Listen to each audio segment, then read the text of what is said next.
think we came out with energy, and we knew we had to, especially obviously their first home game in this series. Their back is against the wall. The fans ought to be, making noise and cheering and supporting. So we came out aggressive and set a tone from the jump, and we just, continue to play at that pace. Josh, 10 straight wins. Is it a little surreal to you guys at this point to see the run you've been able to be on this postseason? Nah, I mean we don't think about it, that way. Today we won. We were 1-0 today. Monday we're 0-0. We're far from our goal. This series isn't over. That's a good team with a lot of playoff experience. Who, one game their backs against the wall. So I don't got. We don't got time to think of the past. We got all we're focusing on is right now. Josh, can you talk about how it seems like everybody that gets in the game is in a rhythm? I just think everyone is playing the right way with the right mentality, and we have really good players. We got guys that can shoot, guys that can defend, guys can play, make tough shots, those kind of things. So when we play our style of basketball, everybody eats, and that's what we're just trying to do. So not surprised at all because we have really good players. Speaking of eating, what do you think about Landry in the fourth quarter? Oh man, he's that's my dog. Big shots. He's amazing defense. He's a heck of a player. We need him down the stretch to continue to do what he's doing, but he's in a great rhythm right now, and we want to make sure he has all the opportunity, that he can. The pace, you continue to get downhill. Yeah. And you continue to score the ball. And it's amazing how you have the #1 rated defense in the playoffs right now. And I think in large part because of the offense, because of pushing the pace, because of scoring, because of getting all the way to the rack, flattening the defense out. And then guess what? It's a lot easier to get back on D. And so I feel like it's such a connection between scoring the ball, getting downhill, and playing some darn good defense. It sucks the energy out of the crowd before they have a chance to even cheer. That's the biggest difference with getting those transition buckets off of Mace. All right, and we've talked about the transition situations here for the Knicks. 17-4 was the Knicks' edge in fast break points, and what is especially demoralizing, and we've touched on it, Wally, a lot of these fast break points came off of Cleveland makes. Yeah, and a lot of them also came off of turnovers. Cleveland throws the ball all over the gym. So the Knicks, when they get those loose balls, look turnovers. There you go. Yep. Look at the way they look to turn those points off turnovers into easy baskets in transition. They have the freedom to shoot quick and often as much as they want. Look at Jalen Brunson firing the ball up the floor. I mean, Mike Brown constantly implores his guys, get the ball up the floor, get the ball up the floor, put the pressure on. But they don't always do it like this, Wally. No, they don't. And this Cavalier team, they don't know what hit them. And to give up that many transition points and get dominated in that energy area on your home floor, that's a little bit of a surprise. Right. Normally at home, that's when you're high flying. That's when you're sprinting up and down the floor. That's when it's easier to get back on defense because you have that energy and that fight with the crowd behind you. I mean, these type of plays are just too easy. And when you're down 2-1 in a series, you can't be giving the Knicks easy baskets in transition if you want to get back in this series. And that's one of the reasons why the Knicks won a game that the Cavs really needed. All right, I got a note here. It's amazing.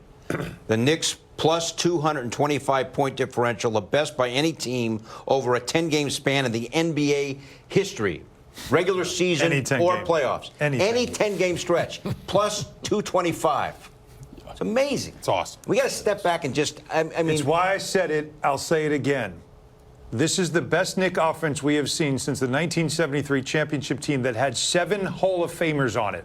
That was one of the great unselfish ball movement passing teams you'll ever see in the history of the sport.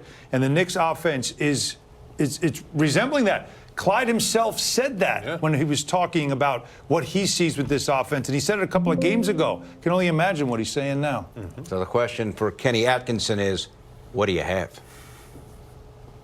I thought their physicality really got us, they turned us over, early. They were into the ball, very handsy. The whole grab and hold thing, which is part of it. And we struggled to play through that physicality tonight. Why do you think that you guys in this series, and especially tonight, have struggled from the perimeter shooting the basket? Yeah, I don't know. I'm sure our shot quality was good again. just not going down, and you know, you got to run back, keep running back on defense. It puts a lot of pressure on your defense, especially a really good offensive team like that. Yeah, I think Fred was telling me before the game, like, your expected shooting percentage is like 8, going into tonight was like 8 points lower than what it should be. So, I mean, that speaks to what you've been saying. I think we won the expected all 3 games. Yeah. So it's just, you know, but there's expected and real. This is where we always get into that conversation, Joe. So, you know, but they took, you know, they were the more physical team tonight. I think their physicality and energy, and we just couldn't get to that level to combat it. I think the turnovers hurt us, Joe, and I think, you know, Shamed getting loose there. You know, they had a role player step up on the road. You know, but you know, there was no, whatever the stats say tonight, they were the much better team. And obviously, you're not in a position yet to be, or wanting to congratulate them, but they, do you feel like they're really shown to be a very, very good team? Yeah, they're playing great basketball. I mean, nine playoff wins in a row. I mean, that's, I don't know, that's really hard to do. They're on a hell of a run. You know, we haven't been able to stop the momentum. You know, we had one chance in that first game, I thought, to stop it, but they, you know, haven't been able to halt their momentum. Winning streak is 10. Karl-Anthony Towns and the Knicks 1 win away from making the NBA Finals. We're talking Knicks defense, on-demand content anywhere you go. Download the Gotham Sports app. It's free with your MSG TV subscription. Sign in and start streaming today. Alan, winning streak now 10 in a row. Knicks have given up an average of 99 points per game, even though they gave up 108 in this one. Big plays presented by Four Leaf Credit Union. The defense has been phenomenal. 11 steals in this game, 4 blocks as well. Karl-Anthony Towns, we mentioned him earlier, 3 steals and a block, and the deflections that lead to, and that's all the transition stuff we talked about when it comes to forcing the turnovers and just getting out and running. The Knicks defense is almost as locked in when it comes to 5 men as their offense is. This is nirvana right now, fellas. It's perfect help defense. Everyone's in the right position to be in a spot to not have to gamble and still be getting all these deflections and blocks. And that's what Mike Brown really preaches to his guys.